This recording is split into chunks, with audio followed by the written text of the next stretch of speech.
to how different nations are included in the discussions. But the second,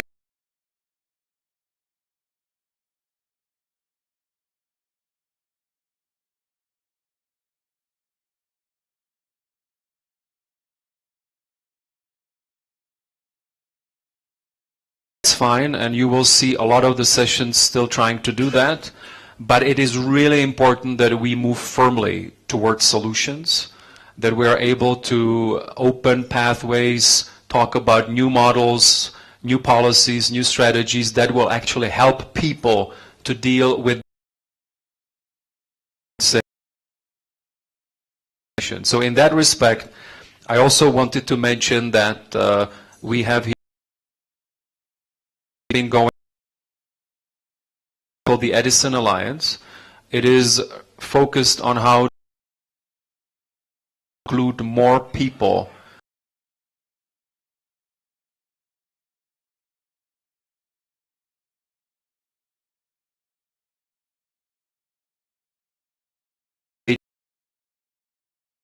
of this.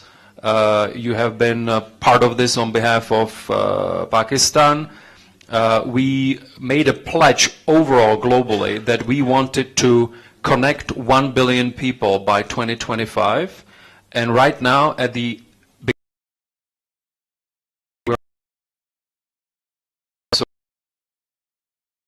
a big part of this, and just to say that the specific thing that you're doing here is called Asan Mobile Account.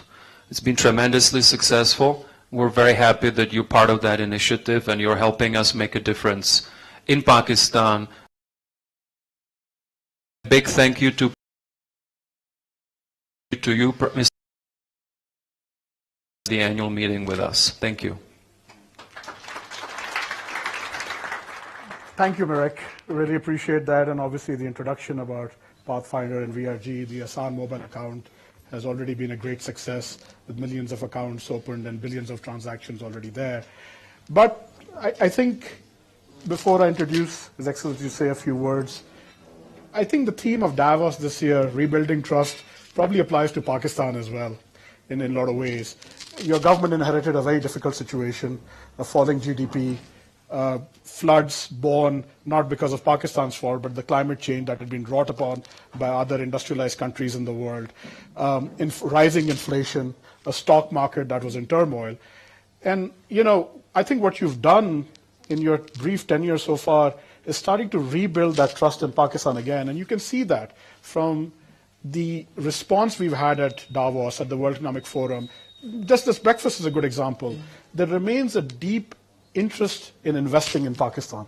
Pakistan, for all our difficulties, and we must be honest about ourselves, we must face up to the challenges and difficulties that we've had. So we don't tell investors an incorrect story about who we are. We should tell them about the pitfalls, but then we should also go and tell us how we are overcoming these challenges, why Pakistan remains a wonderful place to invest as a developing nation, as a nation that is in the right place, connected to the Middle East, connected to Central Asia, connected to various parts. And I think what your government has done has been an admirable job. Rising GDP, the Pakistan Stock Exchange has been rising for the last 5 months. Inflation remains a big question mark, but that is coming under control in various places. Some of it obviously has to do with the oil shocks and the war.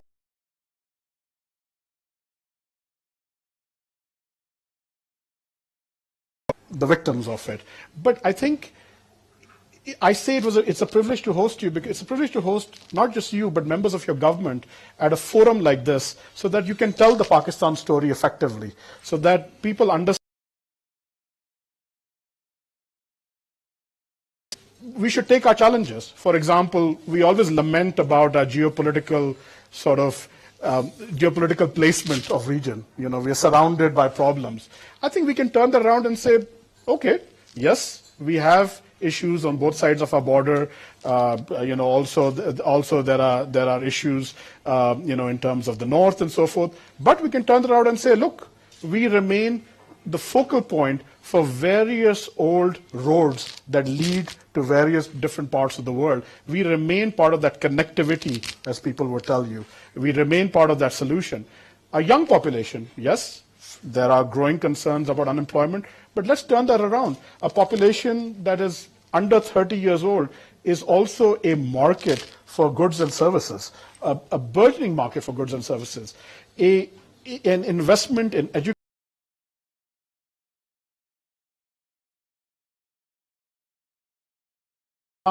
These are the things that will take Pakistan well ahead in the 21st century and get around some of our problems.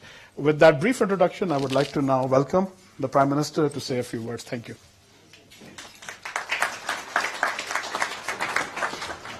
Thank you so much. I'm humbled and I'm so grateful to Ikram Saab for his personal involvement and giving me initial introduction to World Economic Forum a few years back when I was relatively less known. And here I was in this breakfast audience a few years back, and I was just thinking about this transformation, what has happened.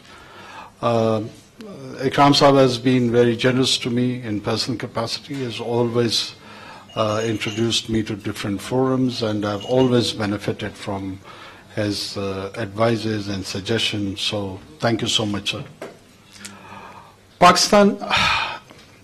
Pakistan's story, Pakistan's storyteller. Pakistan is a great place. I am not just boasting about in the hyper-nationalistic tone while I'm saying this.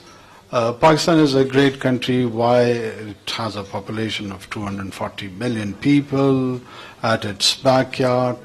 The whole of Central Asia lies there, which is landlocked, and of course it is looking to have connectivity through Pakistan. Yes, Afghanistan is there, and as Iqbal has said that it is the heart of Asia. So the stability over there does have a spillover effect in the rest of the Asia. Along with the North Caucasus and Iran on one side, and then there is a Confucius civilization of 1.5 billion people.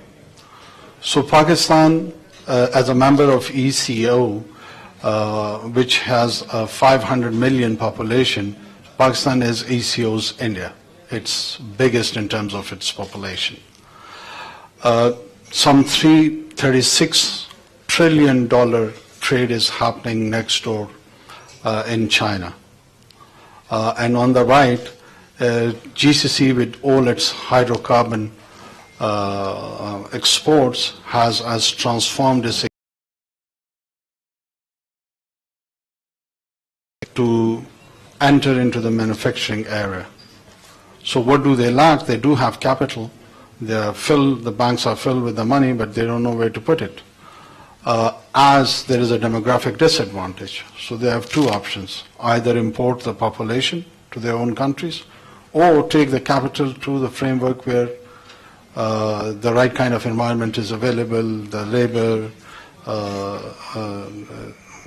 cheap energy, and so on and so forth. Either they import population from India, Bangladesh, or Pakistan, which has, of course, political implications for the Arabian Peninsula. So the preference probably would be that the capital would flow to those countries. So we have to be more competitive, more attractive to facilitate that journey of industrialization over there.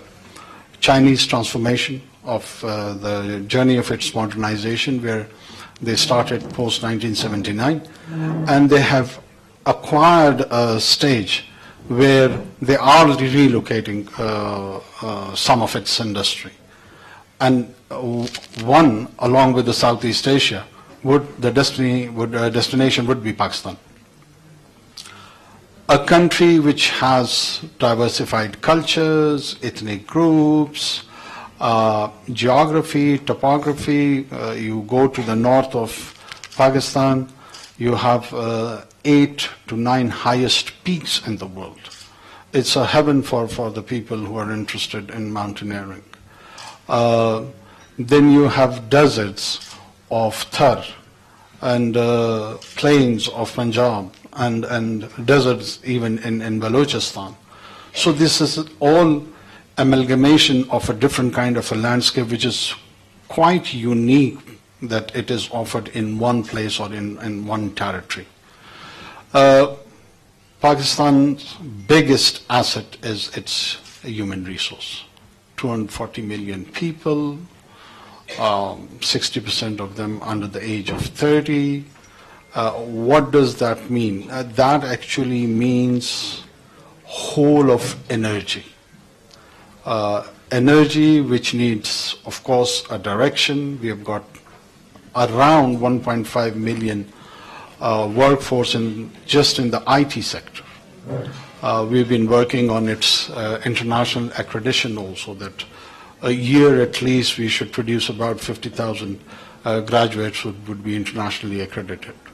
Pakistan's governance structure is improving. Yes, of course we have challenges, but if we can respond to those challenges within 5 months, I'm pretty much sure that any mandated government which would be in place on 9th of February or by the end of February would get it as a blueprint that how did we respond in this short stint. And I'm quite sanguine about that, people are feeling a deep sense of positivity. We brought improvement and there was a revamp of the taxation structure. The entire structural changes are happening over there, that how do we collect our taxes. So there are 2 lessons which is take home, and that is spend less on the government and earn more. So effective government, smart government, less government. And we are partners in the business, in the private sector. We have our own stake with the private sector. We would encourage them to make more money, and we'll tax them, take our share of the business from them, and spend it on the social sector. This is the model. This is the model which can work. This is the model which has worked in many parts of the world, and I'm pretty much sure it would work here as well. Pakistan is a story of identity also.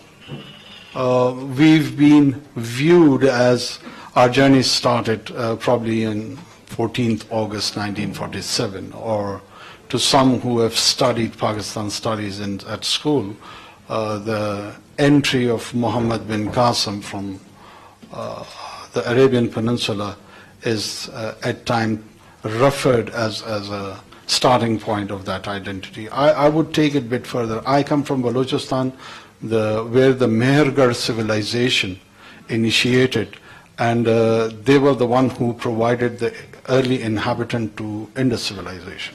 So Pakistan's identity and its story starts more or less about 9,000 to 10,000 years ago. And that was the area where the inhabitation started. This identity process, the collective memory of Pakistan, it has so many languages as part of its identity, starting from Sanskrit to Persian, English, local languages which were produced from Saraiki to Pashto, from Brahvi, which is a Dravidian origin language, to Sindhi, from Sindhi to Punjabi, and they all contributed along with the inspiration from the Central Asian languages, the Turkic Mongol origin languages. And it crafted a new lingua franca of Urdu. It expressed itself in poetic terms, it produced drama, art. So Pakistan is not just a story of a specific religion, it's way broader than that. It's way broader than that, and there is a lot of interest. Urdu is one of the biggest languages spoken around the world. It's poetry, the classic. We do not have people of less stature than what Goethe is to the Germans, or Shakespeare to the Englishmen.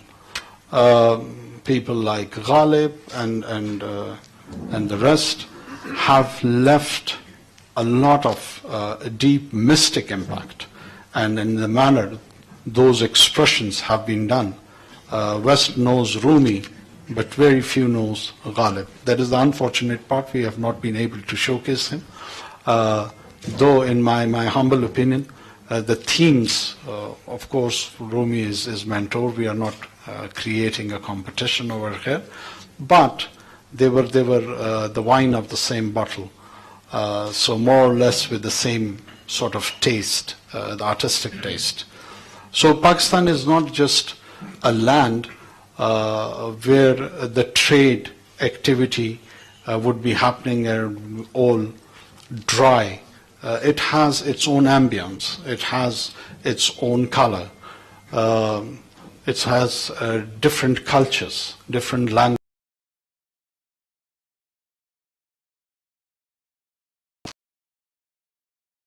The favorite cuisines which one can experience from one end. So Pakistan is a beautiful story. Pakistan is a great story.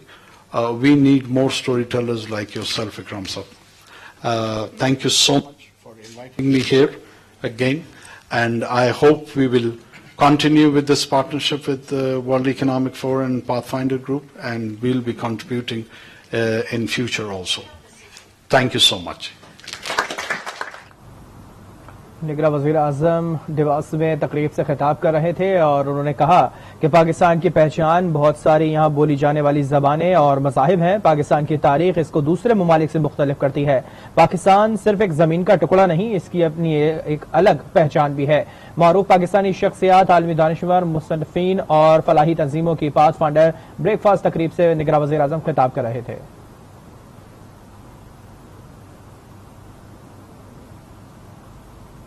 Maybe just purely from an investor, and let's call it a foreign investor perspective, a lot of the concerns remain about in Pakistan and the bureaucracy over there and what we are doing to streamline.